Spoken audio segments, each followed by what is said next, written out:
Menurut saya Pak Yai Basenderet Perso, kita kan sudah yakin kalau selama ini itu kan sakit datangnya dari Allah, nikmat datangnya dari Allah.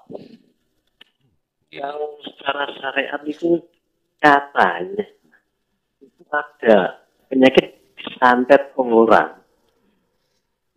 Santet itu ada atau tidak, toh Pak Yai? Kadang-kadang kalau sakit, mesti sakitnya dibuat orang atau disantet orang. Nggih. Boten Pak Yai nggih. Nggih. Nek penjelasanipun. Inggih. Insyaallah. Assalamualaikum warahmatullahi wabarakatuh. Waalaikumsalam warahmatullahi wabarakatuh. Apakah penyakit santet itu datangnya dari orang? Dan apakah itu ada? Nah. Assalamualaikum warahmatullahi wabarakatuh. Para pemirsa yang dirahmati Allah Subhanahu wa taala, pada kesempatan kali ini kami akan menyajikan sebuah tausiah dari Kiai Haji Mukhlason Rosid dari Mojokerto. Marilah kita sama-sama menyimak dan mendengarkan apa yang disampaikan oleh beliau. Apakah zikir sirul asrar yang tidak terucap yang muncul dari la ilaha illa anta subhanaka inni kuntu minadz zalimin yang tertuang dari surat Al-Anbiya ayat 87, apakah hanya umat Islam? Sing tak takokno kembali. Islam secara syariah, jasmani apa rohani? Iku kembalinya pada pertanyaan dari pertanyaan Anda. Istilah ulang tahun iki hanya untuk aku? Gak mungkin. Mesti semuanya manfaatnya untuk semua. Oleh bocoran nih gua situ. Matur suwun. Semua apa yang telah terlibat di situ semata-mata kita untuk apa? Ke depan tambah baik ruhaniyah kita pada Allah. Hanya seperti itu ya. Matur suwun. Bukan perkaranya kita terlambat, enggak ada. Allah terlambat itu enggak ada. Nek cara bahasa syariat sih tanggal 23 kemarin, sekarang tanggal 7. Enggak, syariat lah. Hakikatnya enggak. Enggak ada bedanya malam dengan siang, pagi, siang, sore, malam, enggak ada bedanya. Fa'ainama tuwallu fathamma wajhullah, dimanapun kau berada, bangadep ngidul, bangadep ngetan, bangadep mendukur, ini gudi ada Allah bos. Kalau jawaban saya dari sisi syariat tuh ya jasmani. Di luar Islam yang nggak mengenal sirul asrar. Nggak mengenal la ilaha illa anta, nggak mengenal. Oke. Tapi saya lebih fokus menjawabnya itu dari sisi hakikat. Karena dari sisi hakikat inilah yang di situ tidak hanya untuk umat Islam jasmani saja. Enggak. Jasmaniahmu bukan Islam pun untuk Anda.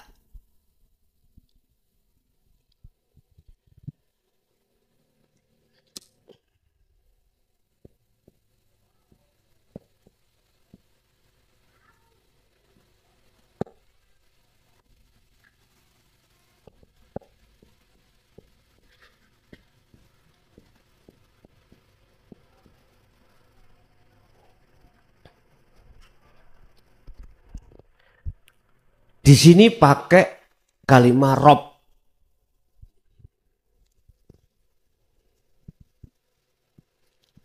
kalimah Rob.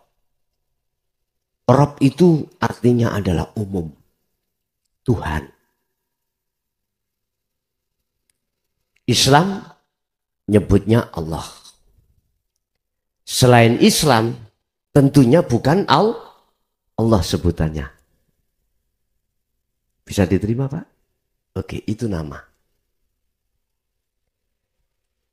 Ada ayat lagi mengatakan tentang takwa. Ittaqullaha. Takwa siro Allah ing Allah. Sebab Allah itu yang menciptakanmu. Oh, kok ittaqu? Ittaqu rabbakumul ladzi khalaqakum. Ittaqu rabbakumul ladzi. Rob pasti pakai rob.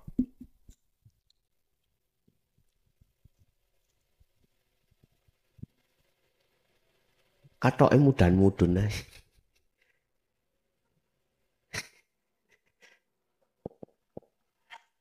Oh, sabuan, Pak.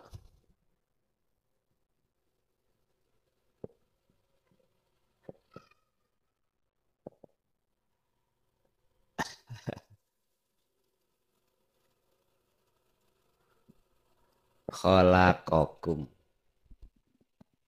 Pakai rob.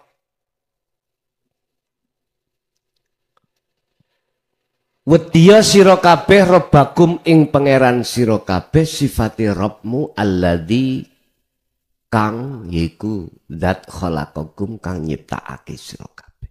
Rob. Wa anibu dan kembalilah kau pada Tuhanmu ila rabbikum Tuhanmu. Lah untuk bisa kembali pada Tuhanmu, disitulah Pak ada kuncinya. Kata Fatayat, miftahul jannah, la ilaha illallah. Kangen nih. Bukai tauhid bos. Bukanya tauhid. Lah di dalam tauhid itu secara umum, lah khususnya boleh saya katakan sirul asrar. Tauhid masa diucap sih? Prakteknya ya enggak. Contoh, la haula wala quwwata illa billah. Tauhidnya mana? Praktek hatimu diem. Main rasa. Main iman. Ternyata rasa atau iman itulah yang dimaksud sirul asrar. Jadi agama selain Islam pun kembalinya harus lewat rasa atau lewat dzikir sirul. Cuman bahasanya bukan disebut adzikru bisirul asrar. Enggak. Entah sebutannya apa. Ada yang mengatakan sholat daim. Rasa. Bahasa Inggrisnya lewat apa? Meditasi mungkin. Wis macam-macam. Intinya wajib semuanya itu manakala ingin bertemu terhadap Tuhannya lewat sirul asrar wajib. Dan itu untuk semua manusia. Makanya mengapa di situ Allah katakan wa anibu wis ndang baliyo sira kabeh ila rabbikum maring pangeran sira kabeh. Rabbikum kembali. Rabbikum. Ila rabbikum maring pangeran sira kabeh. Wattaqu lan takwa sira kabeh rabbakum ing pangeran sira kabeh sifate alladzi iku khalaqakum yang menciptakan kau. Artinya yang memperankan kau. Berarti yang dimaksud Rabb iku yang mana? Wis secara umum adalah sebutan, bukan. hidup, sifat. Bukan. Ya listrik lu demoken. Mesti kuwi kayal. Nikmat Pak, lu estu. Nyebak listrik nikmat, lu estu Pak, nikmat. Ya seperti itulah. Kalau sampean tidak mau jembok listrik, kholwat wis. Fokus sirul asrarnya. Bapak Ibu hadirin leres Pak ya. Jadi sirul asrar itu untuk seluruh umat manusia. Bukan hanya umat Islam secara fisiknya saja, ndak. Dan itu hanya dilakukan orang-orang yang sudah sadar sesungguhnya selama ini ruhaniyah kita itu berbuat dolim pada Allah. Makanya Nabi Yunus mengapa dimasukkan di perut ikan? Karena dia di situ merasa dirinya itu dolim selama ini pada Allah. Mana wujudnya dolim beliau? Mohon maaf ya. Ketika dia berdakwah, terus kaumnya itu menolak. 1-2 kali diingatkan tetap menolak, bahkan mencaci Nabi Yunus. Akhirnya Nabi Yunus keluar dari kaum sambil marah-marah. Hatinya sambil ngerutu marah-marah kaum itu. Dan berdoa, ya Allah hancurkan aja biar rasain dia. Tenang memang Pak, dihancurkan. Tapi ketika saat Allah habis mengadab, karena mereka sadar. Mereka itu kaum sadar. Tapi Yunus dihukum Gusti Allah, diuntal ikan nun. Artinya Anda sadar. Anda ini dolim. Otomatis Anda melebu ikan nun, yaitu kholwat. Yaitu ikan nun. Ikan nun. Bukannya zalimin. Dia itu ingin dikeluarkan dari perut ikan. Enggak Pak, Nabi Yunus enggak ingin. Enggak minta dikeluarkan dari perut ikan. Dia menyesali atas perbuatan selama ini. Padahal yang membuat umat itu enggak mau menerima siapa? Allah lah. Allah. Yang membuat semuanya apa yang di dalam umat itu antara yang menolak dan menerima siapa? Allah. Kalau Allah son rungokno raimu, ojo muring-muring kalau ada orang yang menolak. Ini pelajaran buat saya. Dan itu pun sudah tertuang di dalam surat Al-Hijr 94 sampai 99 tentang dakwah Rasulullah ketika saat beliau menyampaikan itu dengan terang-terangan apa penerimaan masyarakat. Mencaci, menghina. Akhirnya di situ sempat terjadi dada beliau hatinya sempit Rasulullah. Akhirnya diingatkan Allah. Mat. Gusti Allah nyeluk lah mat lah padha ae. Ngogol lah. Mat. Ojo bersedih kau. Yang membuat seperti itu saya. Dia menolak ya karena saya. Dia menerima juga karena saya. Artinya saya yang mengendaki. Cuman mengapa saya mengendaki satu sisi mereka menolak, satu sisi mereka menerima. Itu menunjukkan keadilanku. Karena mereka sami'na wa asoina wa sami'na wa atona. Ngoten bos. Ngoten. Bahasa sederhananya ya. Begitu ya Allah. Oke, lanjut. Akhirnya Rasulullah tanya Muhammad, ya Allah sampai kapan saya memegang zikir ini? Dijawab oleh Allah 99 itu. Sampai mati. Boten mek 40 dina 40 wengi ya. Iku pembelajaranmu. Asline ndugi mati. Begitu Pak. Nggak bisa. Terus kita itu sampai kapanpun harus berkhotbah. Sampai kapanpun harus berzikir. Artinya seberat apapun itu kalau sudah kita laksanakan dengan terus menerus jadi ringan, terbiasa. Paham ya? Jadi kesimpulannya, sirul asal dzikir meditasi tanpa ucapan, tanpa lafaz, tanpa nama, itu semua umat manusia yang fungsinya adalah kembali kepada Tuhannya. Wa anibu dan podo balio sira kabeh rabbikum ila rabbikum maring pangeran sira kabeh. Wa aslimu lahu min qabli ayyatiyakumul adzab. Jangan pernah kembalimu itu setelah kematian. Ada lagi. Assalamualaikum warahmatullahi wabarakatuh. Waalaikumsalam warahmatullahi wabarakatuh. Niki mangke nyuwun pendapat mawon Gus nggih. Niki perjalanan salik menuju usul datang Allah. Ketika berjuhud baik dikala ramai maupun sepi. Kemudian mata basirohnya itu, mata basariahnya diklikkan ke mata basiroh. Merasakan kosong, tapi merasakan itulah hidup.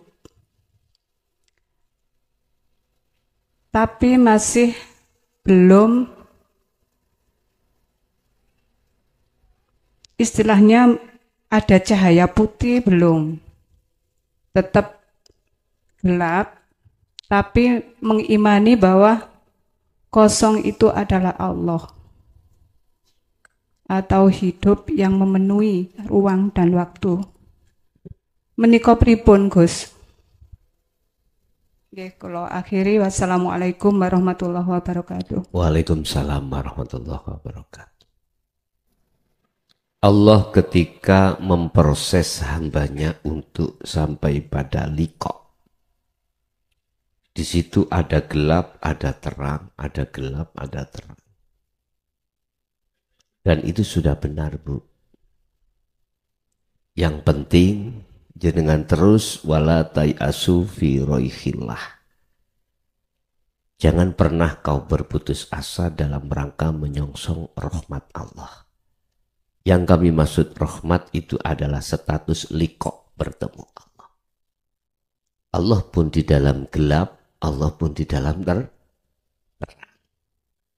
Dengan gelap itulah akan jadi indah pada malam hari ini, lentang bintang-bintang akan jadi indah. Dan nyata sebab di dalam kegelapan inilah akan nyata, terang benderang, nyatanya lentang. Tapi ketika siang hari bukan berarti lentang itu tidak menyala, tetap menyala. Tapi tidak kelihatan dengan indah karena ada terangnya matahari. Jadi gelapnya menjadi indah, bukan gelapnya kita menjadi tidak mengerti. Artinya, tatkala jenengan itu tadi mendapatkan satu ruangan yang gelap, bentuk dari keindahan di situ dalam hati jenengan mempunyai satu keimanan di dalam kekosongan itu juga Allah. Di dalam kegelapan itu ada kosong, kosong itulah Allah. Dan ini memangnya diterjadikan terhadap siapapun tatkala Allah memproses si salik menuju kewusulan pada Allah. Tetapi ingat ya, untuk menyempurnakan seseorang itu dikatakan profesional. Awalnya itu tidak profesional. Oleh karena dia itu terus-menerus melakukan apa yang menjadikan keahliannya, maka disebut profesional. Jangan dianggap profesional itu datangnya bim salabim. Ndak. Saya ja'alullahu ba'da usri yusra. Ingatlah, profesional kesempurnaan itu awal datangnya itu dari tidak sempurna. Oleh karena kita tidak putus asa, maka akan terjadi kesempurnaan. Lagi orang yang tidak tahu tempat ini Karangploso, pertama mencari tempat ini ya tersesat, kesasar. Dan itu tidak salah. Enggak salah. Teruskan tersesatmu. Nanti akan ketemu kebenaran. Tanya sana. Mana Karangploso masjid apa? Jalan masjid. Nah, tanya. Pertama ketemu orang yang tidak tahu. Duko ya bu, mau semerap kula. Ya wis, gak putus asa tanya. Akhirnya ketemu do. Berarti kebenaran itu akan kita dapatkan setelah kita berulang kali melakukan kesalahan. Nggak salah, itu benar sudah. Menurut bahasa satu sisi, tersesatmu itu tidak salah dengan catatan kau tidak akan berputus asa. Kalau sampai putus asa balik mana sampai kapanpun ya nggak sampai. Itu juga apa ini? Tersesat nggak apa-apa. Tapi jangan berhenti, cari terus. Akhirnya ketemu. Kalau dipikir-pikir, saya sholat itu kan lillahi ta'ala. Kok di hati masih ada? Karena pahala ya. Karena surga. Tapi pikir-pikir, masa Allah itu surga? Masa sih? Yang namanya pahala itu Allah. Wah, gak mungkin lah. Lah, itu berarti berkembang terus. Akhirnya mencari. Oh, gitu ketemu. Sama jenengan dulu ya mantan orang tersesat. Itulah yang kumaksud, selamatkanlah domba-domba yang tersesat. Orang domba-domba norek. Sifat. Wah, sifat kita adalah ulaika kal an'am balhum adol. Quran loh itu. Loh, iya. Kita yang belum kenal Allah, belum makrifat Allah, sifat kita itu seperti hayawan. Sik lutung ya domba kena dibeleh. Lah umpama garangan. Hah? Nah, itu loh ya. Jadi Bu, itu sudah benar jenengan diproses Allah secara tampilan mukasyafah didatangkan gelap, itu sudah benar. Itu menunjukkan pengertian kita terus tidak boleh putus asa. Dan di dalam gelap itu ya ada Allah. Di dalam tersesat juga ada Allah. Lah gitu loh. Oke, ada lagi. Ngapunten Gus, malih niki pertanyaan. Masalah mendoakan orang tua yang sudah meninggal.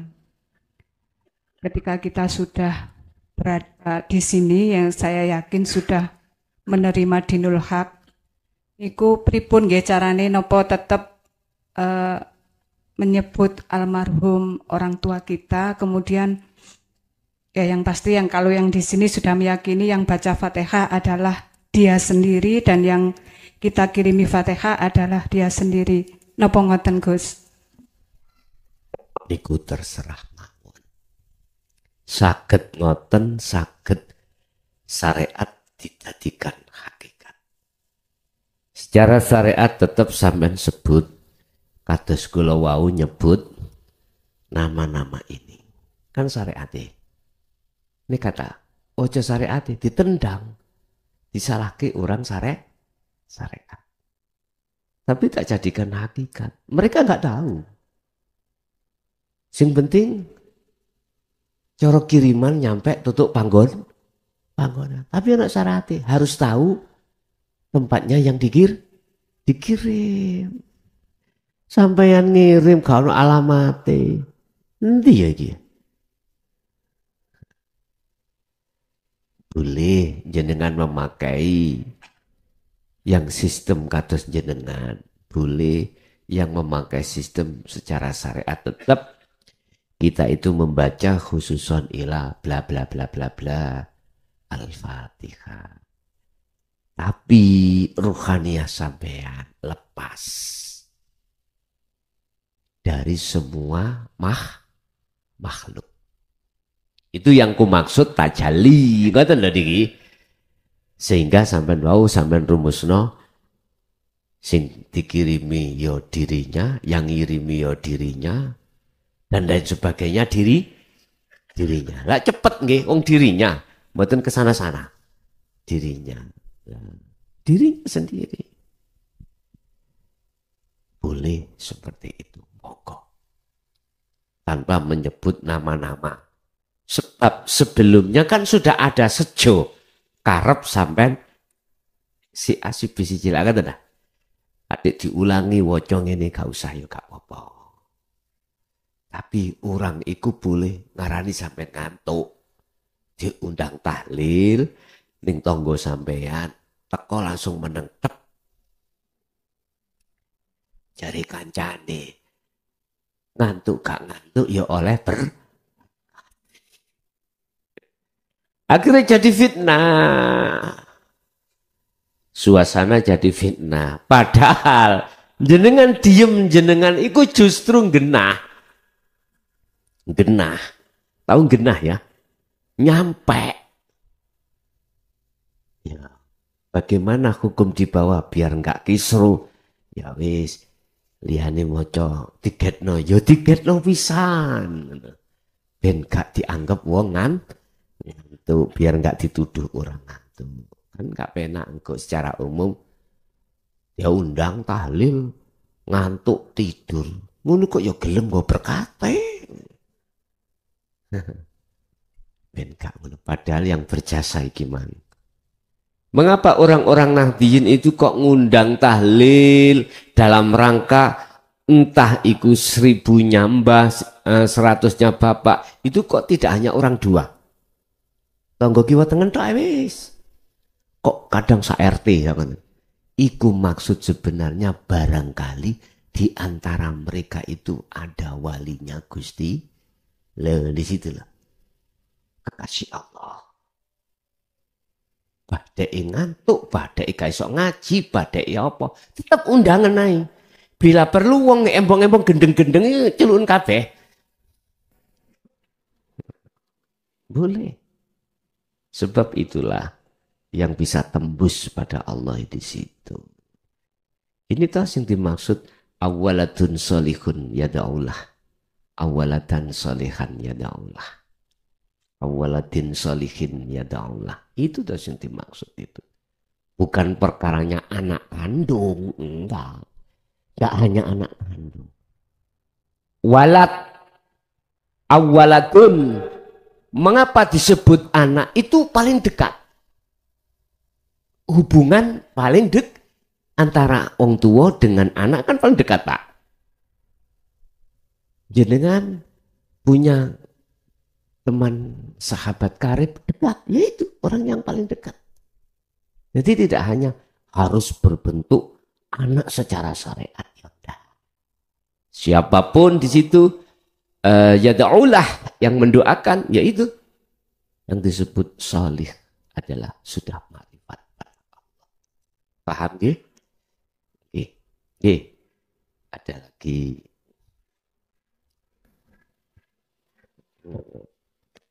Kalau dikongeniling sampai nang Allah.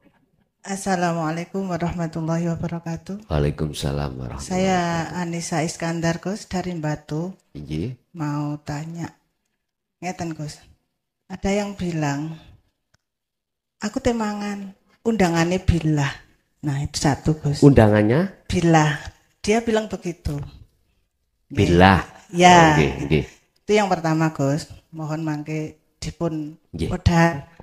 Yang kedua, biasanya kita, dulur-dulur juga mungkin, Gus. Terutama saya ini. Kan ngendikane Gus, ngaji ya dipraktekno. Lek praktek ya belajar dirasakno. Nah itu dari pertama, Gus. apapun yang kita lakukan, dzikir sirri belajar, sudah mulai Gus. Kemudian sirul asrornya, apapun yang kita kerjakan, mau tangan, mau melihat, mau berbicara, mau apapun itu sudahlah, itu punyanya Allah saja. Kita nggak ikut, nggak usah diakoni. Itu dalam kegiatan Gus. Kemudian rata-rata kan ada yang tanya, ya apa sih sholat khusyuk itu? Nah, saat saya tanya panjenengan, kok sholat itu kadang mulai takbir sampai akhir. Sudah ikut, wes iki kabeh penggaweane Allah Dewi. Tapi pada saat mulai takbir, mulai rakaat pertama dan seterusnya, biasanya itu mulai sudah Gus. Ono ai gitu. Nah, nanti balik-baliknya lagi Gus. Pas tahiyat baru. Nah, ya kan? Enggak saya saja Gus, ternyata dulur-dulur juga sama. Terus gini Gus. Begitu dari rakaat pertama sampai akhir balik. Nanti pas tahiyat itu gini Gus. At-tahiyatu sudah mulai itu baru asyhadu alla ilaha illallah. Gus, itu di mulut, di bibir kita kan bacanya la ilaha illallah. Nah, pola hati itu la ilaha illa ana. Nah, kemudian pada saat yang kedua wa asyhadu anna Muhammadar Rasulullah. Itu dulu saya nggak ngerti Gus. Nah, Muhammad ini kan Muhammad bin Abdullah itu kan tidak pernah tahu ngendikannya Gus. Iya. Sopo ya opo kan cuma nama. Iya. Selawat terus tapi tidak tahu. Iya. Nah, pada saat tahiyat itu Muhammad Rasulullah yang bersyahadat itu tadi la ilaha illallah lah rasa Gus ya. Ngapunten nanti mohon diinikan. Itu Allah Dewi sing nyekseni ra ono pangeran kejaba Allah ya Allah Dewi. Nggih. Olah rasa Gus ya. Kemudian wa asyhadu anna Muhammadar Rasulullah ya sing nyekseni Muhammad utusane Allah ya Allah Dewi. Itu gitu Gus. Okay. Nah, dan saya nggak pernah merasakan yang namanya gelap terang seperti itu tadi. Sing ana ya wis padang ae, enteng ae. Terus gimana itu Gus ngapunten. Okay. Dan saya itu selalu bertanya-tanya, ya apa ya ditaskehno ya apa maneh iki salat iki sing bener iku piye. Nah, itu Gus. Dan kebetulan hari ini bisa bertatap langsung dengan panjenengan, matur nuwun alhamdulillah. Gitu aja Gus. Assalamualaikum warahmatullahi wabarakatuh. Waalaikumsalam warahmatullahi wabarakatuh. Seluruh apa yang tertampil di dalam aktivitas kita, ya, itu adalah undangan betul. Makan lewat lapar lah, akhirnya dalam hati ada keinginan untuk makan. Berarti lapar itu adalah bentuk Allah memanggil, undangan. Temui Allah di waktu makan. Berarti kita harus ngetrapke maksud daripada la haula wala quwata illa billah. Termasuk kita ngetrapke wa inna ilaihi raji'un. Yang intinya di situ ada nafi isbat atau tahalli tajalli atau penafian keakuan hamba dan penetapan keakuan Allah yang disebut anak. Di situ. Tapi lantas jangan dibawa ke luar apa yang sebenarnya di dalam. Gusti Allah mangan. Jangan ya.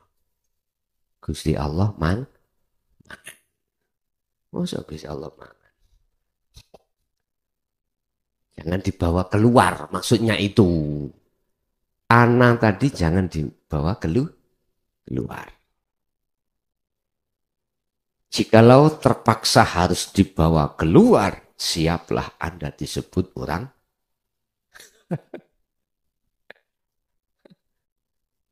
Padahal Anda nggak salah. Pun. Apapun itu bentuk, memang ya. Wajib si ruhaniyah itu bertemu Allah di situ. Yang ngundangi kita. Apapun bentuk aktivitas. Saya juga begitu. Diundang Allah lewat anyes ini. Ya, luwing ini. Ya wis masuk aja di situ. Syariat kok nek kadung-kadung nyendungsel ngoten mau nek. Bon. Yang kedua terkait sholat khusyuk. Terus yang ditanyakan bagaimana? Di situ sudah syahadat tunggal. Ya itu benar. Cuman tetap harus saya jelaskan dari beberapa hujah dalam Al-Quran surat Al-Baqarah 238. Ya. Hafidhu ala sholawah wa sholatil wusta. Al-Baqarah 238. Ini caranya. Tapi apa syarahnya itu luas banget ayat ini.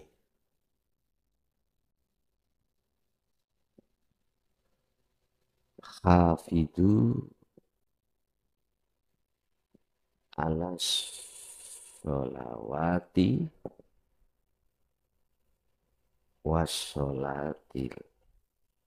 wassolatil wusta.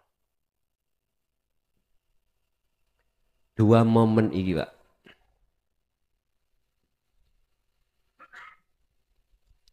Al-Baqarah 238.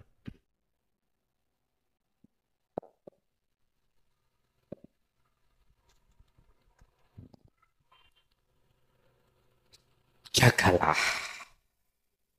Sholat 5 waktu berarti hubungannya dengan jasmani. Wassolatil wusta, sholatil ruhaniyah. Bagaimana? Kalau sholatnya jasmani wis paham ya. Ngadeg rukuk sujud lungguh beres. Dikawiti takbir dipungkasi salam. Ruhaniyah ini. Bagaimana sholatil ruhaniyah? Itu tidak terlepas dari anikbutullah wajtanibut tauhid. Iki sarai, masya Allah Pak. Jadi ini Malang iki luas ya. Kalau sak pucuke. Wassolatil wusta ini tidak saya terjemahkan secara muhakamah. Kalau muhakamah sarai itu di dalam tafsir itu sholat asar. Wusta itu tengah asar. Ada yang berpendapat ulama sholat asar. Tapi saya tarik dari apa sarah atau tafsir mutasyabihahnya. Atau secara Al-Quranul Qadimnya ini. Proses ilmu amal istiqomah. Ngomong ilmunya gak ono enteke. Gak ada habisnya. Laku juga nggak ada habisnya. Bahkan secara syariat sampai mati. Istiqomah juga begitu. Intinya bagaimana ruhaniyah itu ngomong syahadat sudah menjadi syahadat tunggal. Yang bersaksi pelakunya juga yang menyaksi. Yang disaksikan itu ya yang menyaksikan.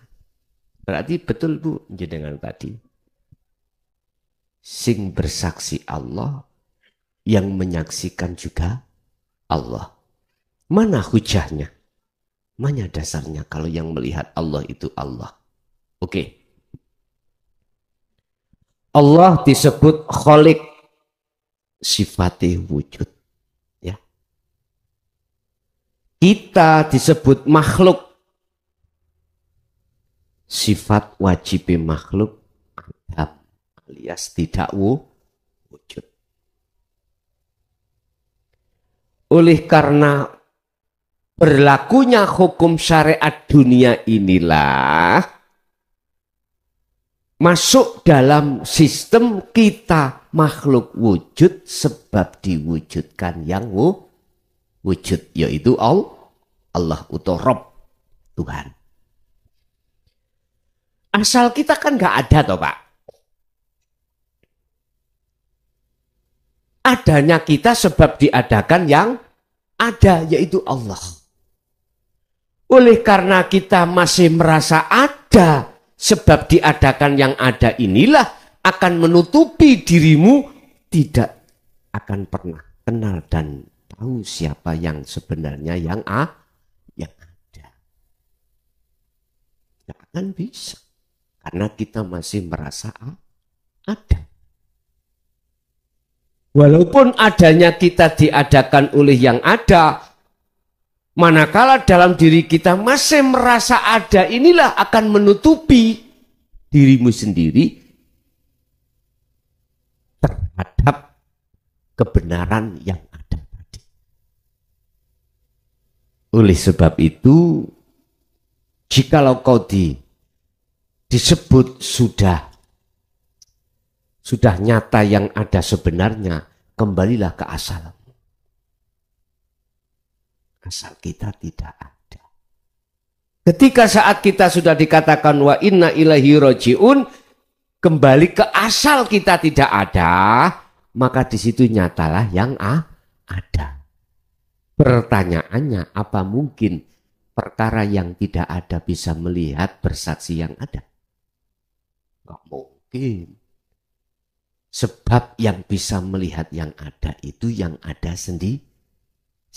Inilah sebagai bukti dalil hujah syahadat tunggal itu di sini. Mengapa harus ada syahadata ini? Nah gitu toh. Dari hukum syariat itu karena proses syariat kita untuk sampai ke makrifat. Makanya dalam pembelajaran syahadat hakikat syahadat ini kan gini. Mengapa ketika asyhadu itu nggak boleh berhenti la ilaha, harus sampai pada itu artinya hatimu, ruhaniyahmu itu harus sampai pada hidup pada Allah, bukan Allah yang kita sebut-sebut waktu di syariat, bukan. Lewat apa?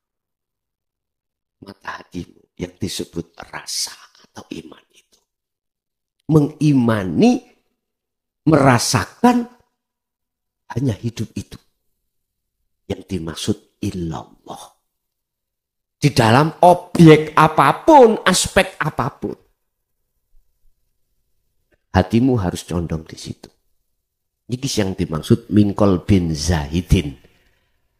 Hati yang condong hanya pada Allah. Bahasa syariatnya seperti itu. Dan inilah tanda-tanda nata ijo husnil ahwal. Keadaan rohaniamu itu baik di mata Allah. Yes. Terus yang kedua, mengapa di situ wa asyhadu anna Muhammadar Rasulullah. Mulai zaman Nabi Adam sampai sekarang kabeh ngomong Muhammad. Rasulullah sendiri mengatakan Muhammad. Kok gak Rasulullah sahadati wa ashadu anna. Kok tetap wa asyhadu anna Muhammadar? Ora ono sing iso njawab wong sak donya iki. Paling jawabane karena Nur Muhammad itu. Bukan itu, Bos. Buka kembali pada surat Al-Kahfi ya.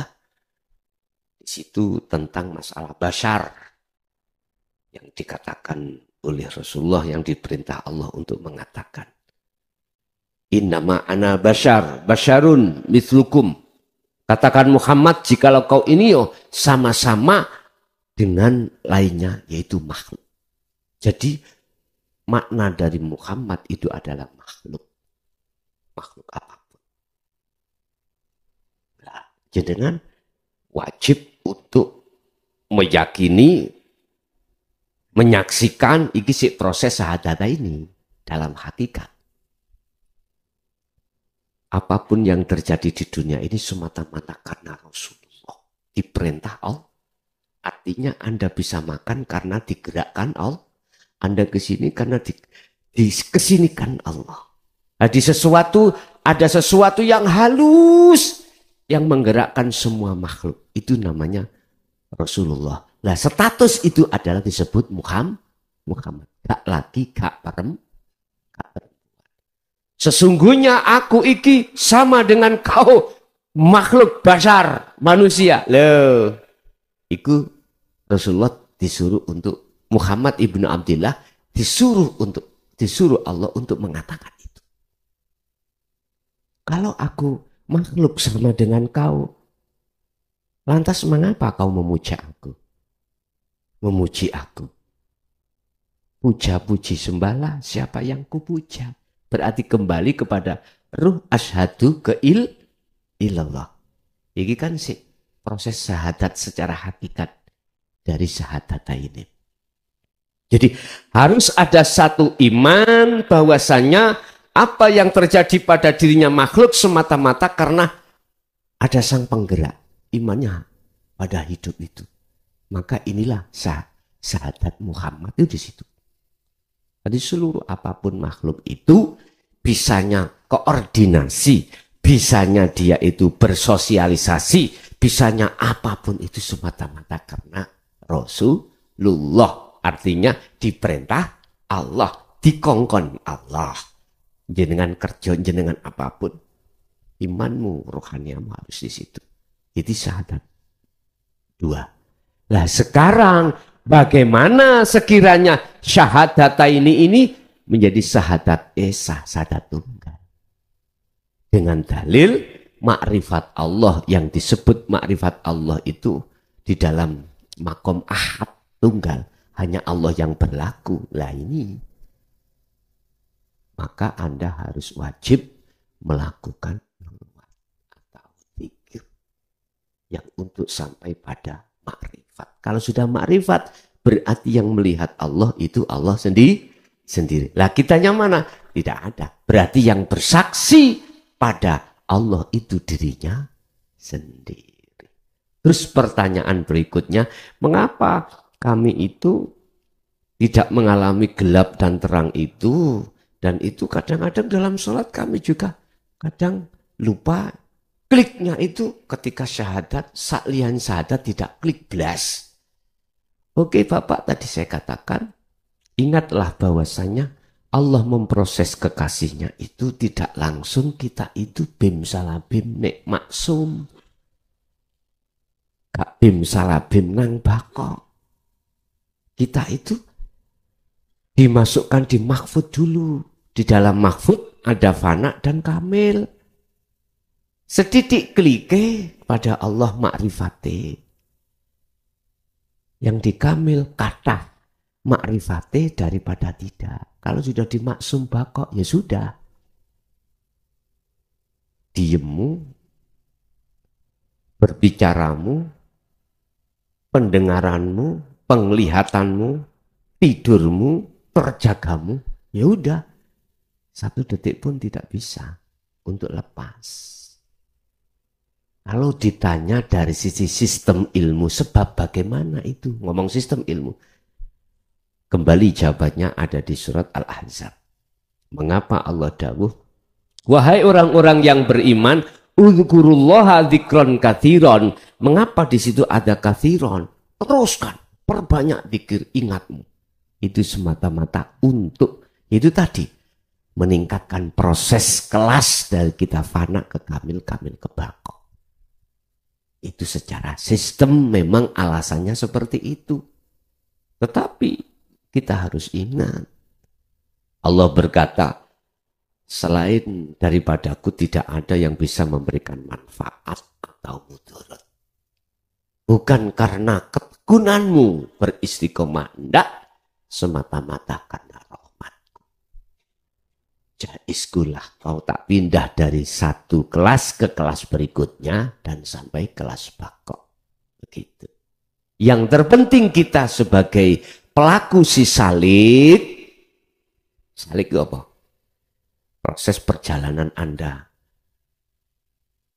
untuk bertemu Allah, jagalah tali itu dengan semampu dirimu.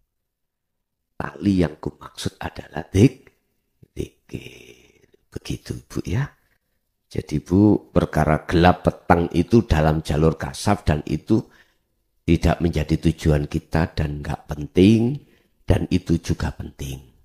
Artinya Allah menghendaki satu A seperti itu urusan Allah. Si B tidak mengalami gelap dan terang. Ya karepe Allah, yang penting enjoy, nyaman. Benar sudah. Inggih. Ada lagi. Berarti apa? Berarti wassolatil wusta iki harus dilakukan. Ruh itu harus juga melakukan sholat. Di tengah-tengah jasmani melakukan sholat 5 waktu. Sering saya kasih contoh. Ketika kau berdiri, rukuk, sujud, duduk. Udah sibukkan hatimu merasakan kehadiran hidup dalam dirimu yang menggerakkan ini. Mudah saja. Ngomong. Oke, monggo silakan barangkali yang ada lagi. Matur nuwun Gus atas saudaranipun. Iji. Satu lagi boleh nggih Gus? Monggo. Ngeten Gus. Ada yang bilang, wong wis mati ku iso ndongakno sing urip lho. Temenan iki. Ada yang bilang begitu Gus. Nah, itu gimana ya Gus ya? Dijawab piye? Gak dijawab nggih piye. Sakjane kan sing iso lapo-lapo mek sing urip tok. Nek wis mati ki piye carane jawab, piye carane ndongakne? Jane ngoten. Ngapunten Gus. Tolong dipun udar pindah. Matur nuwun.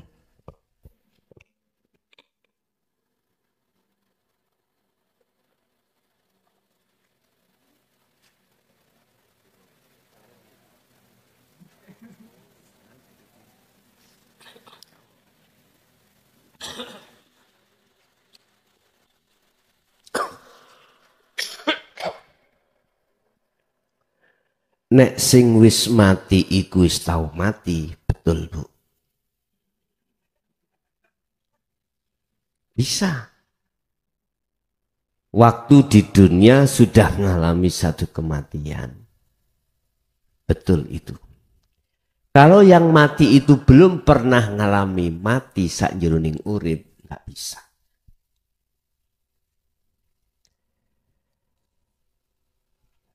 Dibuka di dalam surat Al-Baqarah ayat 154. A'udzubillahi minasyaitonirrajim wala taqtulu lima yuqtalu fi sabilillahi amwatun bal ahya'u walakin la tash'urun. Jangan kau anggap orang yang mati di medan pertempuran zuhud itu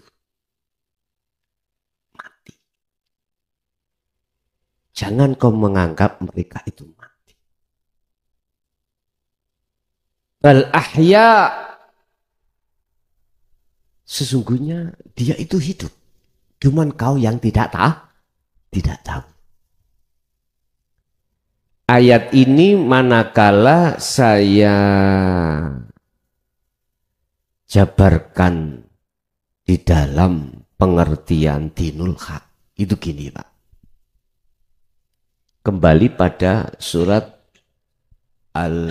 Az-Zumar ya tadi 54. Di situ ada lanafi, ada lanafi itu ada kalanya berfungsi dan tidak berfungsi. Hak berfungsi bagi siapa dan berfungsi pada siapa. Di akhir ayat itu ada kalimat gini Pak. Summa la tunsoru.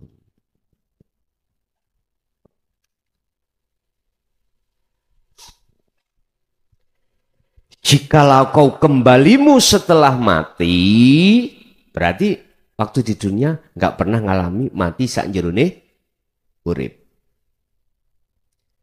Maka kau tidak akan mendapatkan pertolongan.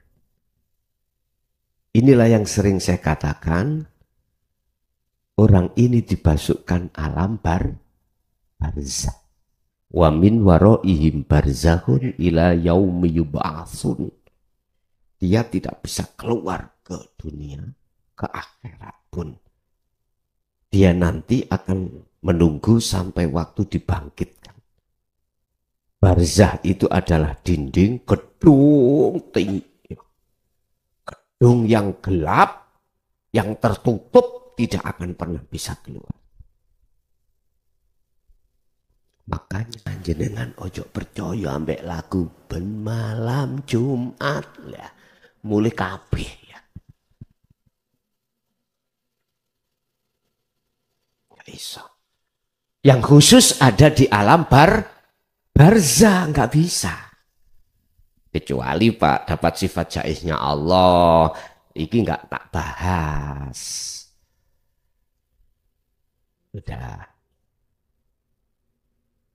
Tapi miturut ayat surat Al-Baqarah tadi, jangan kau pernah menganggap orang yang mati di medan peperangan atau di medan zuhud dia mati, itu mati. Enggak. Bal ahya.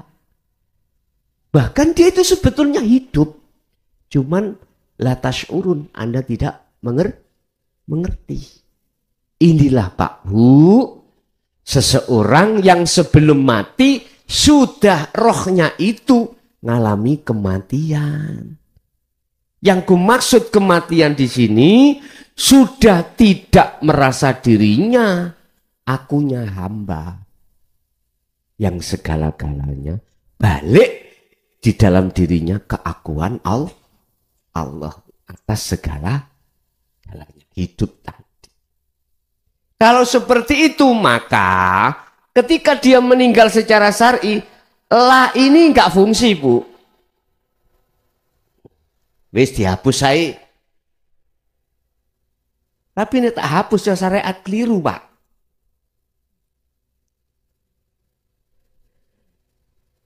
Oke, tak tulis saya, gak apa-apa. Ya gak protes raimu. Tapi maknanya boleh begini. Kemudian kau pasti akan mendapatkan pertolongan. Ini gak tangguh. Mengapa kok tetap ditulis? Karena kebanyakan manusia itu bongkone matine kembalinya setelah kemati. Iku loh. Jadi mengapa ayat ini turun? Mulai itu kan ini. Mengapa ayat ini turun? Apa asbabun nuzulnya? Apa sebabnya Allah menurunkan? Karena mohon maaf, banyak roh sing minggat sangka Gusti Allah. Banyak roh yang bercinta pada selain Allah yang disebut hubbud dunya atau hubbus. Andai kata tidak ada di antara ruh manusia itu manghubbus syahwa, maka nggak akan muncul ayat wahyu ini. Kalau rumah itu bersih, gak mungkin ada perintah. Nah, sapa nono? Gak mungkin. Oleh karena ada orang tua menyuruh anak nyaponi rumah karena kelihatan rumah kotor. Paham ya? Sama halnya dengan itulah. Jadi latun soru ini tidak akan berlaku bagi jenengan yang sudah ketika sebelum mati melaksanakan mati sak jeroning urip. Itu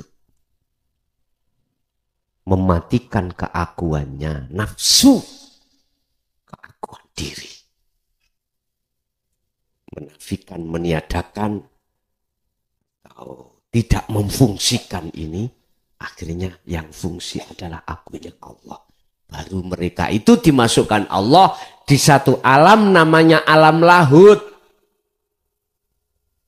Alam di mana ini akan bisa walking ke dunia. Lunggi keluarganya. Makanya saya setuju. Dia mengatakan bisa berdoa untuk keluarganya. Bisa. Karena nggak mati ya deh. Ya terserah ning kono piye. Yaiku istilah ditarik dalam kesimpulan wong Jawa yang namanya pelem gadung. Nanti cukulnya yo gadung. Tahu pelem ya? Pohon mangga namanya jenis gadung. Nanti peloknya cukul ya gadung. Nguwoi ya gak gadung. Mbune sampean setek. Itu maneh. Wong Jawa ngarani woh iku rutuh gak adoh saka wite. Buah itu jatuh tidak jauh dari pohonnya. Tapi kalau dibawa codot, ayo, wis ureane iki, wis macam-macam. Lho nggih Pak Codot itu bisa membawa kaleng-kaleng. Nah, balik desa saya sana itu ben isu itu kok ya akeh. Anu nih jambu padahal tak delok ndukur niku nggih plafon. Apa jenenge reng. Badan itu plafon kok akeh. Berarti codot njukuk kono dipangan kene lho to. Gitu. Wis urain dhewe wis ngene iki. Artine apa, Pak? Tidak selamanya mohon maaf orang becik atine iku muncul dari orang tuanya becik, tidak selamanya. Bisa jadi nata iju husnil ahwal, hatimu bagus condong nang Allah, bisa jadi mohon maaf kita itu bukan keturunan wali, bukan keturunan nabi rasul, tapi keturunan orang nakal, bisa jadi. Dan itu kehendak Allah. Ya, kehendak Allah tak? Makanya jangan pesimis. Anu Gus, bapak mbokku iku germo. Tahu germo ya? Pagere agom. Kulo kaget. Ono pondok iku germo. Kulo kinten germo iku PSK. Tiba itu tulisannya pagere agom. Oh jangan pesimis. Ayatnya mengatakan Allah tidak melihat siapapun status. Tapi bagi mereka yang dikehendaki dari unsur manapun bisa jadi. Ngaten. Yang penting kita harus sadar. Jadi leres Bu, teng mriku saged. Jadi arwah yang dimasukkan Allah di dalam alam lahut hanyalah kekasihnya. Sayaquluna alladziina qalu udkhuluha bisalamin aminin. Malaikat itu gak wani takon marobuka. Gak berani. Sing takoki Gusti Allah kok lati takon Gusti. Mboten wani, Pak. Akhirnya hanya mengatakan selamat datang, perjalananmu aman, steril. Monggo lewat pundi Anda masuk. Tempatmu sudah disediakan. Nek gak percaya ndang mateo. Tapi yo iku sampean kudu balisik nang Allah, monggo. Monggo lah. Monggo. Jadi orang meninggal itu ruhnya itu ada jalan dua. Ada jalan gelap, ada jalan terang. Tergantung ketika di dunia itu lewat jalan mana. Laksana sepur, kereta api, relnya masing-masing. Yang arah sana, sini, jurusan mana itu, Yogyo, ya mesti rel yang Yogyo. Gak mungkin ngambil masinis itu atau kereta api ku mengambil jalur, mohon maaf, Pantura sana, gak mungkin. Mesti ngambil jalur, arahnya tujuannya kemana. Sayaquluna alladziina qalu udkhuluha bisalamin aminin. Para malaikat itu hanya bisa berkata, selamat datang, tempatmu sudah disiap. Nek percaya tuntutan aku sesuk. Lah iya. Lah iki dawuh. Sing dawuh duduk klason, Bos. Nek kuwi ndelok klasone mesti ngomong kadap itu. Sak kersa. Nggih. Itulah hamba-hamba arwah yang digendaki Allah lewat sifat jaiznya bisa menemui ahlinya. Cara guru bisa menemui muridnya. Itu semuanya juga atas dasar izin Allah. Oke. Ada lagi.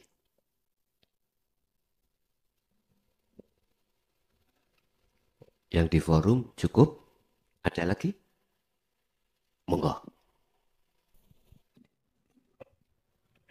Assalamualaikum warahmatullahi wabarakatuh. Nama saya Heri dari Karangploso Wetan.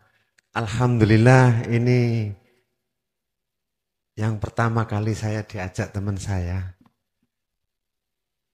Ini ada pertanyaan, manusia itu terdiri dari jasad dan ruh. Nanti kalau kita mati atau kita di alam kubur atau kita masuk neraka, itu yang disiksa jasadnya atau ruhnya. Dan yang kedua, kalau kita nanti masuk surga, apakah kita memang bisa melihat Allah? Begitu aja Gus, terima kasih. Versi saya menjawabnya pertama dari sisi hakikat dulu. Nanti juga saya jawab secara versi syariat. Allah menciptakan jasmani, Allah juga membekali jasmani itu mata, telinga, dan macam-macam. Atau disebut panca indera. Allah juga ketika saat menciptakan ruhaniyah itu dalam diri manusia juga dikasih mata. Yang fungsinya kedua-duanya tidak sama. Jasmani kita dikasih mata namanya ainul basyariyah untuk melihat basyariyah, sesama makhluk. Akhirnya bisa mata dohir melihat anugerah Allah. Lewat tafakur anugerah Allah. Udah. Tapi ketahuilah juga mata ruhaniyah yang lebih sering kita namakan mata hati. Itu juga Allah kasih mata itu untuk bersaksi melihat Allah. Tapi kebanyakan kita manusia, mata hati kita untuk melihat selain Allah. Iya. Ini proses, Pak. Apa sih matanya hati kita? Matanya ruh kita adalah imanul haq. Iman yang benar. Lu ada tah iman yang gak benar? Iya. Mana? Contoh, saya beriman selain daripada yang sesungguhnya Allah. Contoh, seperti ini tadi.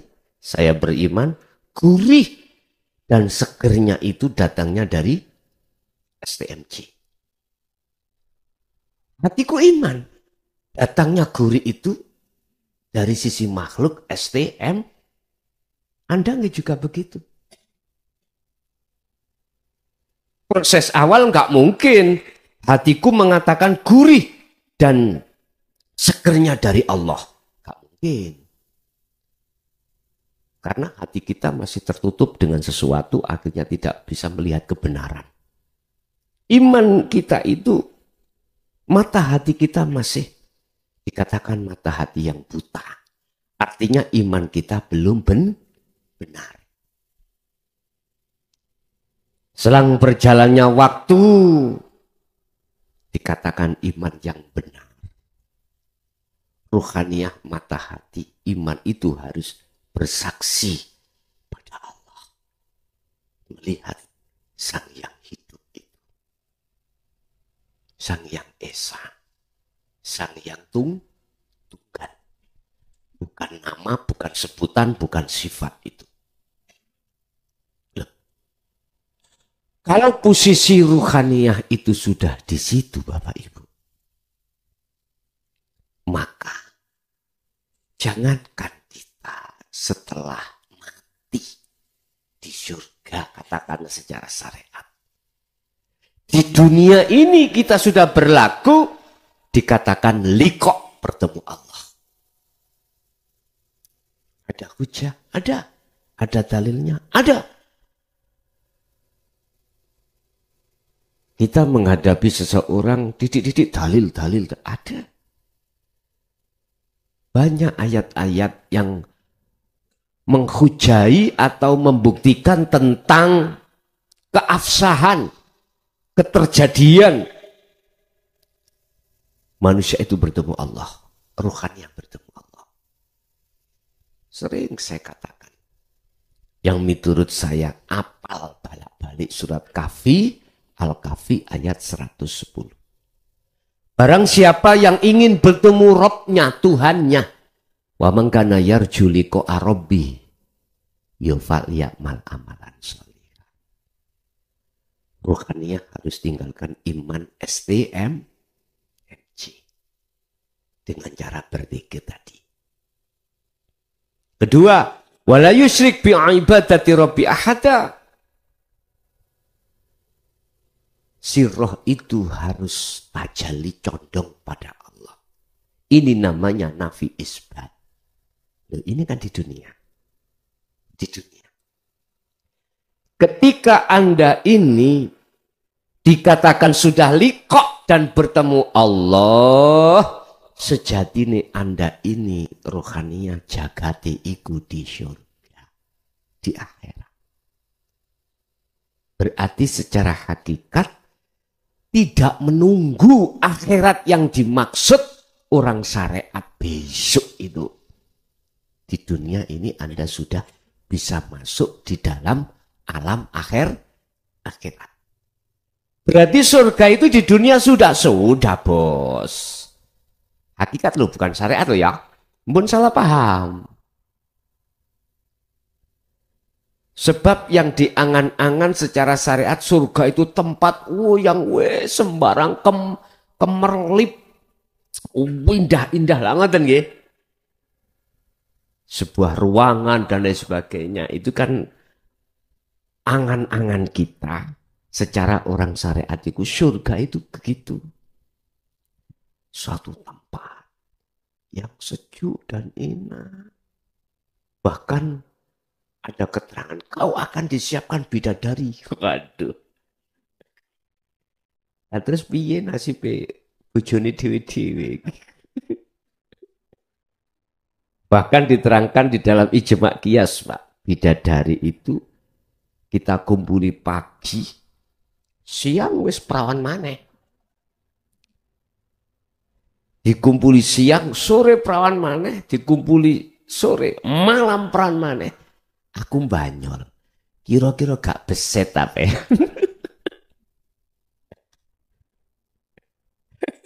Ini guyon ya, masa guyon.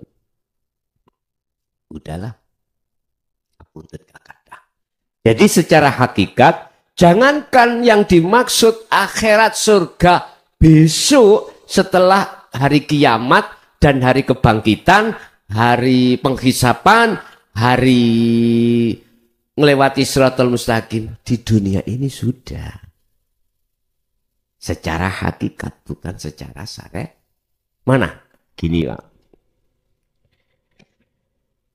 Lewat hujah ala bidzikrillahi tatmainul qulub. Ingatlah, hanya dengan kau berzikir pada Allah, jiwamu akan tentram, hatimu akan tentram. Ini wahyu. Keasliannya itu ruhaniyah bertemu Allah. dengan cara berzikir. Lah, zikir yang dimaksud yang menjadikan ruhaniah bertemu pada Allah, kembali pada surat Al-Kahfi tadi. Fal ya'mal amalan sholihan. Zikir yang mana yang dimaksud amalan sholihan, perbuatan ruhaniah ini? Ternyata itulah selama ini yang kami bahas, itulah zikir sirul asrar sebagai kunci. Manakala sudah sampai masuk di musyahadah, itulah fana'u dzikri. Baru ketemu. Sehingga kalau boleh saya simpulkan dari sisi hakikat, surga dan neraka itu di dunia ini tergantung Anda masuk kemana. Masuk surganya Dajjal apa surga Allah? Siapa masuk surganya Dajjal mesti masuk nerakanya Allah. Siapa yang masuk nerakanya Dajjal, maka dia akan masuk surganya Allah. Gimana ya masuk nerakanya Dajjal itu? Dan gimana masuk surganya Dajjal? Gini Pak. Dajjal itu membuat Anda harus ngikuti dia. Rohaniah dipaksa untuk bercinta ambek syahwatut dunya dengan syahwatut dunya. Ini akhirnya pola pikir akal kita, pola pikir roh kita apa? Sukses dunia. Dituntut sukses dunia. Atau boleh saya katakan mengejar karier. Sampai S1, S2, S3, bahkan SSSS. Akhirnya jadi sabu. SS lah sabu-sabu. Iku kode, Pak. Sing gak tahu mlebu penjara gak ngerti gak. Sing tahu mlebu penjara SS, ini wis paham. Padahal maksudnya itu sabu. Bapak Ibu, siapa di dunia ini hatinya sudah klik Allah, mesti damai. Ketika nikmat dihadapkan Allah, kita bertemu Allah, menjadikan nikmat itu menjadi jalan untuk bertemu Allah, maka damai hati kita. Musibah didatangkan Allah. Justru musibah itu kita jadikan jalan untuk bertemu Allah di situ. Jadi nikmat sampai. Jadi menjadi tenang. Itulah syurga. Siapa di dunia sudah seperti ini, tak pastikan di akhirat pun secara syariat ahli syurga. Yes, wis. Gambar itu ya menyesuaikan dengan isi gambar. Ingat waktu SD sampai dulu MI sampai nek kepingin gambar sesuatu itu kadang-kadang diblat Pak. Tahu blat? Tahu blat ya? Oh bahasa Indonesia blat itu ya. Dijiplak. Kadang ini terus ketok diurek-urek lah ngoten nggih. Sing asli iki apa iki? Sing asli itu ya sing diblat wau. Lah, hasil blate iku tiruan. Artinya apa, Pak? Di dunia nek atimu iku jenjem. Jenjeme ati sebabi ketemu Allah. Di akhirat mesti jenjem. Di dunia siapa yang masuk surganya Dajjal, pasti dia akan masuk nerakanya Allah. Di dunia Pak, suka-sukanya adalah hubus syahwat. Sampai kapan? Sampai Allah katakan, hatta zurtumul maqabir. Sampai mati. Siapa yang bermegah-megahan dengan duniawiyah, alhaakumut takasur, akan menjadikan dia lalai pada Allah sampai dia meninggal. Sampai mati. Otomatis gambarmu sisuk ya. Jadi neraka niku si Allah. Tapi sapa wonge, siapa yang ada di dunia berani masuk nerakanya Dajjal, otomatis dia masuk surganya Allah. Maksudnya apa? Yaitu tadi jenengan iki potongane wong hakikat iku melarat-melarat. Ora enak-enak tok. Artinya apa? Kita itu di dunia mepes rokok, mepes nyawa. Biriyadati wal azkar, dituntut untuk kholwat, untuk hati tinggalkan yakfur bitauhud, meninggalkan kesenangan dunia ruhaniyah. Ketepatan jasmaniah walaupun isih gembul dengan kenikmatan dunia atau kesenangan dunia, tetap sampai iku mang diwajibkan tetap untuk meninggalkan cintanya hati pada selain Allah. Wabot Pak, sorong. Kalau dibanding dengan mereka enjoy enak-enak. Itu nerakanya Dajjal. Nerakanya Dajjal tampilannya panas, tapi ketika dimasuki adem. Ya naru kuni bardau wasalaman ala Ibrahim. Memang api itu sifatnya panas, Pak. Sifat itu nanti akan dihilangkan Allah. Api nggak bisa apa. Bisanya panas karena ada Allah. Berhubung Anda kekasih, api gembul api, ya nggak panas. Api gembul api, nggak apa. Paham maksud saya? Gini loh bos. Sing nguasai api kan Allah. Lah ngaten nggih? Walaupun sifat api membakar panas, yang membuat panas itu juga Allah. Lah Anda itu kekasihnya, bagaimana mungkin kekasihnya itu tega melihat kekasihnya kayal? Gak mungkin lah bos, gak mungkin. Akhirnya di dalam hikam Allah katakan, tidak hanya anugerah, tidak hanya nikmat Anda jadikan sebagai jalan untuk bertemu Allah, bahkan musibah itu pun jadi jalan untuk bertemu Allah. Dan itulah sing kula maksud nerokone gak panas, tapi panas kanggo orang lain. Sampai orang lain ketika saat menghadapi nerokone Dajjal wis putus asa.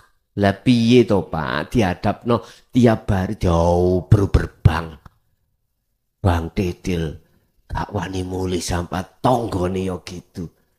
Mencari karena utang Pak. Wis langsung ae nggo dhuwit 10.000 nang pasar beli tali, tambang langsung. Wis. Kabul kaca.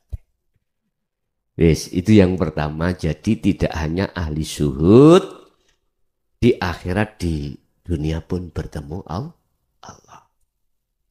Terus secara syariat tidak bisa diterima keterangan ini. Bertemunya Allah itu besok ketika di akhirat di surga. Apakah benar? Ya takok kiai sing ngomong ngono mang. Benar apa ndak? Insya Allah. Lah ngoten nggih. Menurut keterangan itu memang benar, di akhirat besok kita akan bertemu Allah bagi mereka yang ada di surga. Padahal itu kinayah. Kinayah. Menunjukkan terhadap diri kita bahwasanya lewat anugerah surga itulah kau akan bisa bertemu. Surga itu anugerah. Lewat anugerah itulah kau bisa bertemu. Berhubung angan-angan kita. Surga yang dimaksud besok di akhirat. Akhirnya di dunia kita nggak ada kesempatan. Waktu kita gunakan untuk kembali dan bertemu Allah. Akhirnya apa? Kita masuk di dalam pemahaman pertemuan terhadap Allah itu setelah kematian secara jasmani ini. Pertanyaan saya, betulkah itu? Dan seluruh dunia tidak ada yang bisa menjawab. Karena belum pernah mengalami. Hanya karena dasar keterangan sebagai hujah ini. Iya dan tidaknya sama-sama semuanya mengatakan katanya. Kata kiaiku. Ya, ngerti tadi. Terus ya ini sing wis gak ono. Kata kiaiku. Kata-kata. Oleh sebab itu biar enggak kata-kata, katanya. Buktikan dirimu sendiri dengan cara bagaimana. Berlakulah nafi isbat di dalam la ilaha illallah. Nafikan la ilaha illa, la ilaha dalam hatimu, kemudian isbatkan illallah. Artinya apa? Lakukanlah khalwat uzlah dengan meniadakan, tidak berlakukan selain Allah. Iman-iman selain Allah tiadakan. Lalu disitulah kalau sudah betul-betul tiada selain Allah dalam hatimu, akan muncul Allahnya. Baru Anda akan bisa dikatakan telah membuktikan. Biar enggak katanya. Sebetulnya sederhana, Pak. Tidur kau. Wis. Tidur, minta kau petunjuk sebelum tidur kau pada Allah. Ya Allah, aku kepingin mati ya Allah. Ngoten mawon. Ya Allah, kalau kepingin mati. Pengen tahu alam barzah itu bagaimana.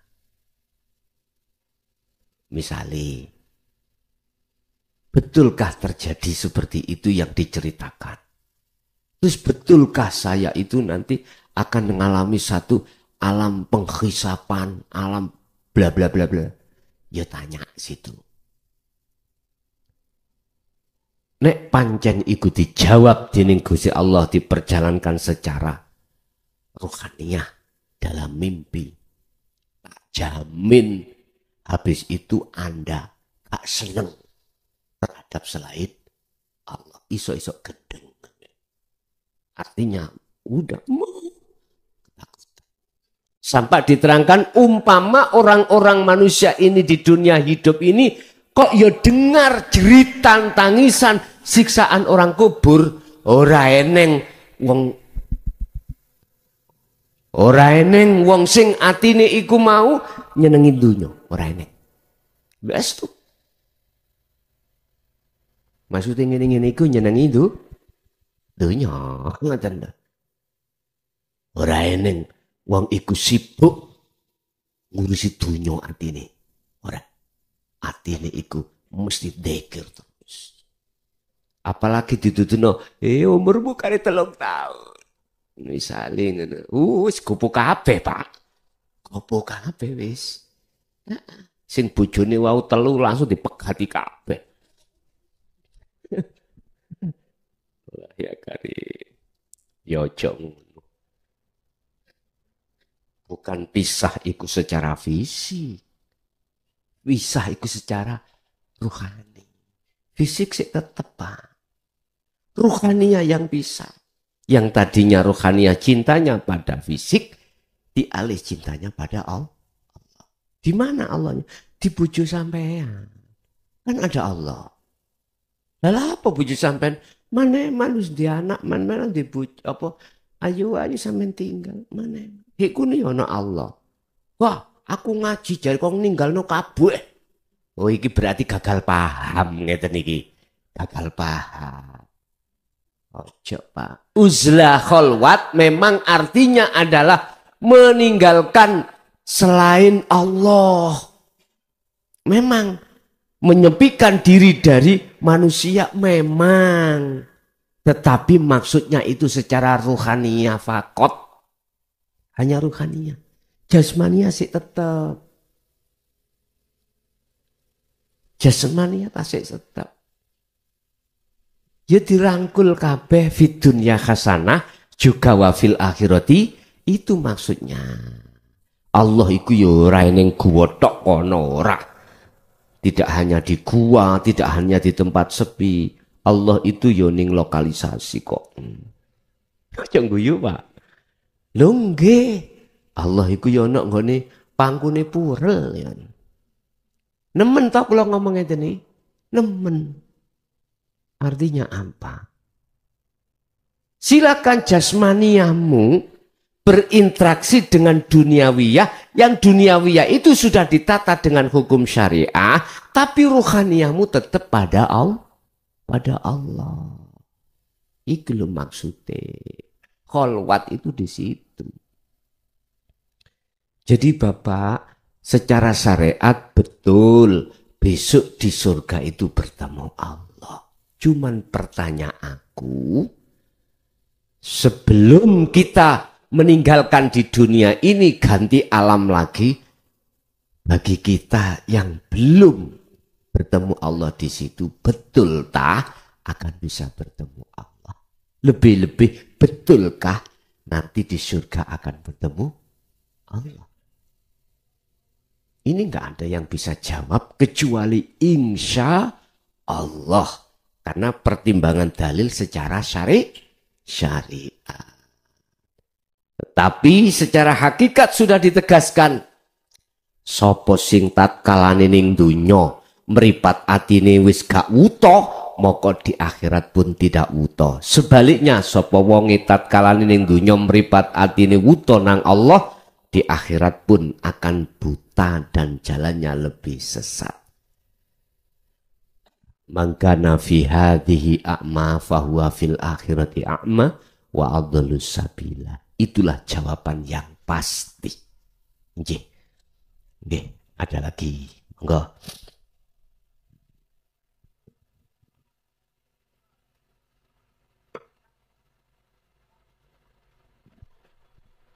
Cukup di majelis? Ya, yang sudah masuk bisa kami terima. Assalamualaikum. Waalaikumsalam warahmatullahi. Dari mana Bapak? Saking Bapak Syafi'i dari Kudus. Dari Kudus, silakan Bapak yang ditanyakan. Ya. Yang saya Pak Yai Badin Perso.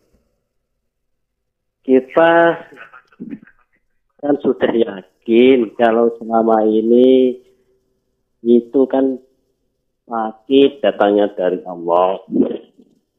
Nikmat datangnya dari Allah. Yang secara syariat itu katanya itu ada penyakit disantet orang. Santet itu ada atau tidak atau banyak? Kadang-kadang sakit mesti sakitnya di buat orang atau disantet orang. Nggih. Saben banyak nggih. Nggih. Nek penjelasanipun. Injih. Insyaallah. Assalamualaikum warahmatullahi wabarakatuh. Waalaikumsalam warahmatullahi wabarakatuh. Apakah penyakit santet itu datangnya dari orang? Dan apakah itu ada? Nah. Ini boleh mengingatkan gue. Nggih, dibuka di dalam kitab Mambaul Hikmah. Ya. Di situ ada berbagai banyak cara untuk mengirim sesuatu pada orang. Wong kai bisanya gendeng, itu ada di situ. Dikirimlah kita lewat beberapa wirid bagaimana dia itu yang menolak cintaku akan jadi gila padaku. Ada. Kalau melihat dari satu sisi Bapak, satu sisi ya, kayaknya ya, yang ngirim itu manusia. Oke. Bentar, ada yang masuk. Kita terima. Halo. Oh, ini. Ini pun. Saya teruskan. Ketika saat kita itu bergaul di dunia mukasyafah, Pak, itu pasti iman kita diseret terhadap orang. Diseret oleh nafsu untuk beriman terhadap selain Allah dengan bentuk yang ngirim penyakit itu adalah manusia. Bahasa sederhana secara Jawa disebut santet. Nah gitu nggih? Iya memangnya. Bahasa secara syariah ada. Kumpulan-kumpulan itu masuk di dalam kitab Mambaul Hikmah. Wow. Ning kuno wajib cara-cara berbagaimana cara. Di dalam dalail aja juga ada. Hikmah faedah daripada dalail macam-macam. Tapi kalau kita memandangnya satu sisi dari hakikat beda, Pak.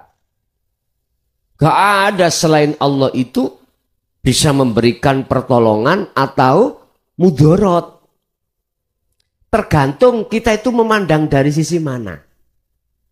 Kalau kita memandang dari sisi syariat, mesti iman kita selain Allah itu bisa memberikan manfaat dan mudorot. Akhirnya mengatakan ada. Tapi kalau kita melihatnya dari pandang sudut hakikat, mandangnya hanya pada Allah, maka tidak ada makhluk siapapun yang bisa mendatangkan mudorot atau manfaat. Berarti jawaban saya, Pak, tergantung cara kita memandang dari mana. Contoh kecil mawon. Wis. Dari sisi syariat mesti sampean beriman sing ngaji ki mukhlason. Makhluk toh? Oke. Tapi coba saya tanya. Jikalau tidak ada Allah, bisa takah mukhlason iki gacor ngene iki? Enggak bisa. Ya tinggal kita memandang dari sisi mana. Kalau memandangnya dari sisi syariat, ya otomatis mukhlason yang memberikan seruan. Akhirnya iman sampean itu jatuhnya pada makhluk. Lupa nggih ngeten iki.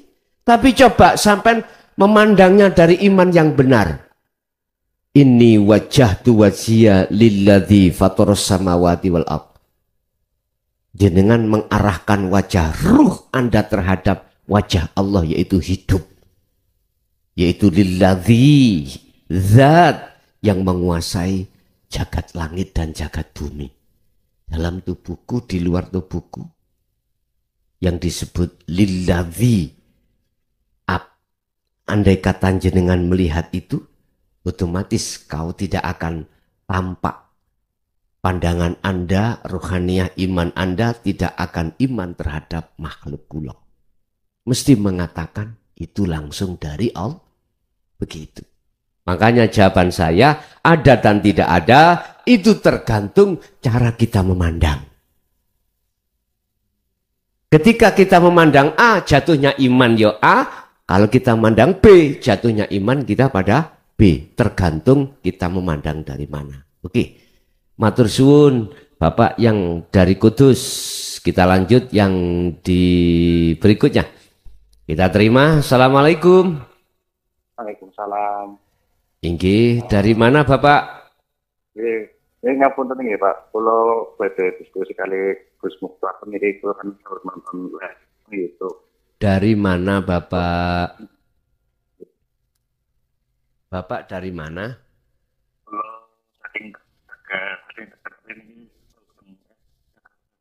Oh gitu.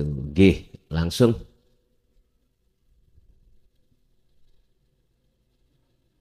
Langsung pertanyaan Bapak. Waalaikumsalam. Inggih. Langsung pertanyaan Bapak.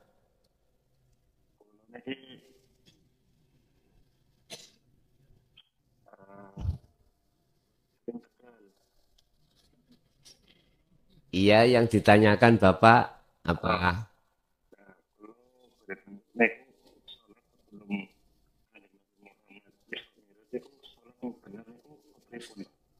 Ngoten nggih. Nggih, sampun. Halo. Halo Bapak. Ada niku kali kulo untuk tulung sampaikan kali Gusti Allah supaya penyakit relapsane kulo kuwi Oh gitu. Nggih.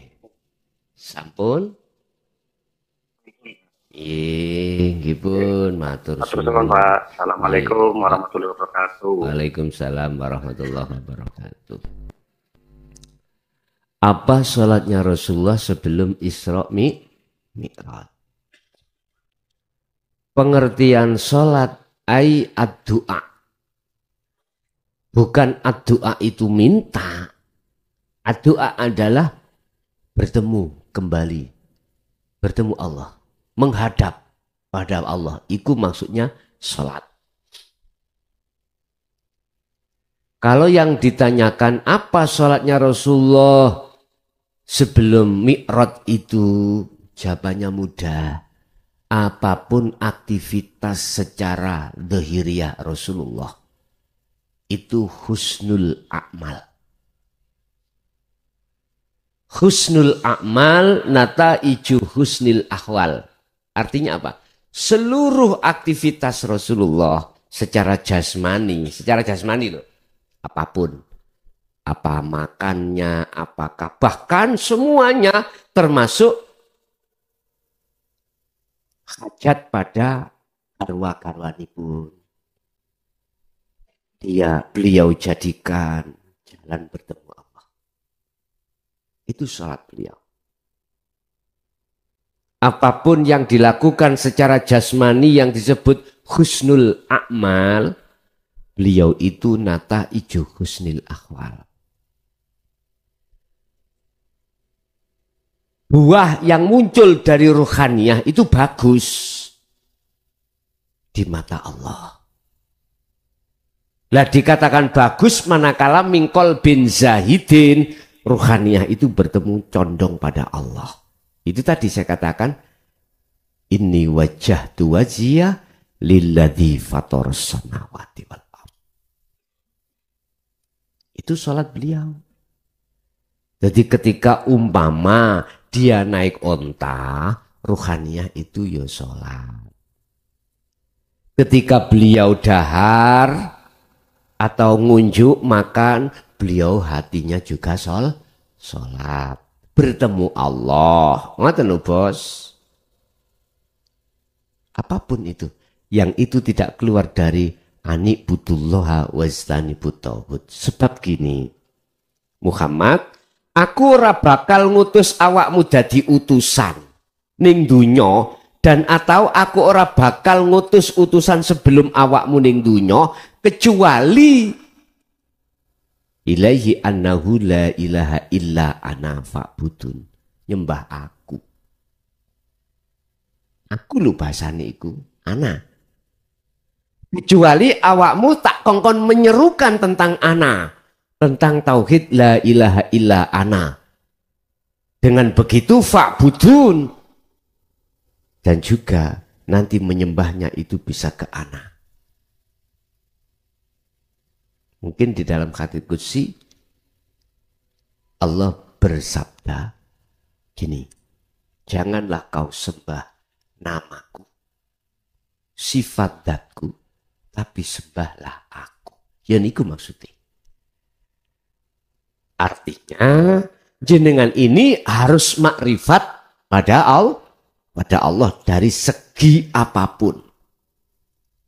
Dalam setiap aktivitas apapun itu begitu.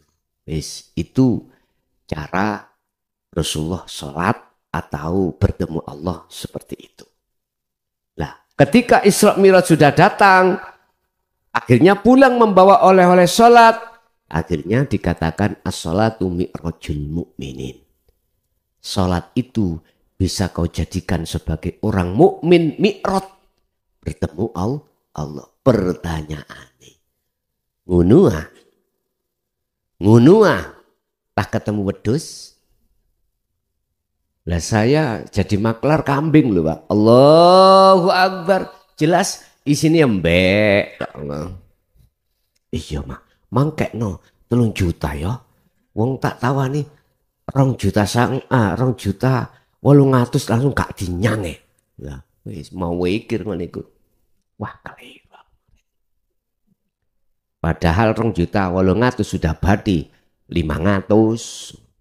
Kok dikai 3 juta lah enak. Ada yang membelinya itu separuhnya janji besok. Allahu Akbar, meni jam 5 jari ini sing separuh. Kok ngono? Katanya as-sholatu mirajul mukminin. Lah kok ketemu nih gak ketemu Allah malah ketemu mbek. Lah ini perlu dipertanyakan. Apa sebab bos? Lah wis ta Pak. Ngono iku semua manusia. Seperti itu semua kita. Apapun status kita. Wis ta. Selama Anda belum bisa bertemu Allah. Mbela. Bisa khusyuk mboten saged bos. Kayak pertama Allah sing diangen-angen Allah gawe wedi ngono pe. Allah, ya Allah. Kula ngritik ngeten iki bukan menjatuhkan, Pak. Saya ngritik itu membangun supaya Anda jangan seperti itu terus. Ngoten lho maksud kula. Enggak menyalahkan ndak. Memang proses kita itu seperti itu awalnya, gitu. Fatalaqqa Adamu min rabbi kalimatin fataba alaihi. Nabi Adam itu namanya nabi, Pak, ya. Yang ngalami kesalahan iku mangan buah khuldi, cuman ning kono iku Allah dawuh, Adam, kuwi pengin balik nang negeri asalmu. Nggih Gusti, nang donya iku ruwet. Bojo kula tak kei napa saya kasih blonjo. Gak cocok ambek atine muring-muring wis sumpek. Ya wis nek kuwi kepingin bali, trimo niki. Fatalaqqa Adamu min rabbi kalimat. Kalimat yang dimaksud di sini ajaran dinul haq itu, Pak. Itu wis terus lakonono. Fataba alaihi. Selanjutnya Allah menerima tobatnya Nabi Adam. Berarti semua kesalahan jenengan iki diapur di ngapura. Kul in kuntum tuhibbunallaha fattabi'uni. Jikalau kau ingin jadi kekasih Allah, lepaskanlah cintane rohaniyahmu selain Allah yang disebut hubbus syahwah mang. Jikalau ini kau lakukan, yuhibbukumullah, Allah akan menerimamu sebagai kekasihnya. Terus kesalahan saya yang kemarin bagaimana? Diteruskan ayatnya itu Ali Imran 31 tadi. Wa yaghfir lakum dzunubakum, diampuni sebab wallahu ghafurur rahim. Wis penak tok Pak nek gelem nganut aku kata Allah. Nek gak nganut aku wis karepmu. Sama toh. Saya sebagai kepala desa, saya punya staf. Staf punya gaji, staf punya siltap, staf punya bengkok. Oke. Kamu nggak masuk 1 hari tak potong 50.000. Kamu gak masuk 2 hari tak potong 100.000 dari gajimu. Terserah kowe gak masuk terus karepmu. Sing penting tak potong gajimu. Oh sampai ngeten. Sami, tak total 1 bulan gajimu berapa? 3 juta. Oke, 3 juta dibagi 1 bulan 30 hari. Tinggal berapa? Katakan rata-rata ketemu 1 hari 50. Ya tak potong 50. Aku enggak melarang kau tidak masuk kerja. Enggak, silakan. Tapi konsekuensinya tak potong gajimu. Akhirnya jangkep 1 bulan gak nerimo gaji ya. Ya gak usah nelongso. Sudah aturan. Sudah aturan. Sama dengan hal yang seperti itu Bapak Ibu. Oke. Jadi Bapak atas pertanyaan jenengan di Tegal tadi, yang sekarang ada di Kudus, apa mang? Oh iya Jakarta. Pertanyaannya apa mang?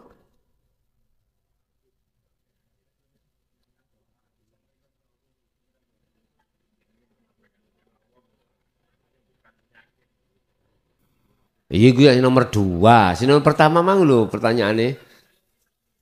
Isra Mi'raj. Jadi tentang sholat Pak ya. Jadi saya jawab ya semua aktivitas itu. Akhirnya ditambah lagi 5 waktu kalau sekarang. Pertanyaan aku, dalam 5 waktu hatimu ingat siapa? Mbak, kalau ingat Mbak otomatis di luar sholat aktivitas juga Mbak sami. Berarti di sana, di sini sekali Mbak tetap Mbak. Kalau sudah, oke, saya tutup. Bapak Ibu hadirin jamaah rahimakumullah. Itulah apa yang telah diberikan pada Allah dari Allah untuk semua hambanya yang dikehendaki. Mudah-mudahan semua apa ilmu tersebut menjadikan satu ilmu yang berkah dan manfaat bagi kita dan keluarga kita, khususnya ila yaumil qiyamah. Lahumul Fatihah. Alhamdulillahirabbil alamin. Demikianlah tausiah dari Kiai Haji Mukhlasun Rasyid, yang mana beliau adalah pengasuh Pondok Pesantren Jaya Baru yang terletak di daerah Mojokerto, Jawa Timur. Tepatnya yaitu ada di Kecamatan Bangsal, Desa Sumbertebu, Jalan Perjuangan.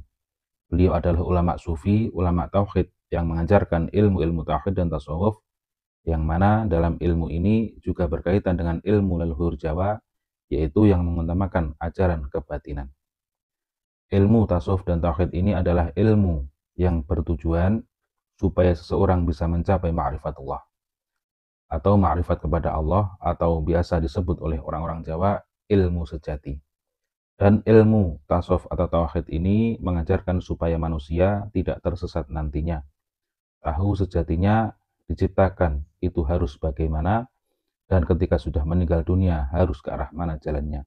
Semoga apa yang disampaikan oleh beliau Al-Mukarram Kiai Haji Mukhlasun Rasyid benar-benar bisa bermanfaat bagi kita semua dan bisa menjadi penerang perjalanan hidup kita di dunia dan di akhirat kelak. Demikian, semoga bermanfaat. Wa'afu minkum. Assalamualaikum warahmatullahi wabarakatuh.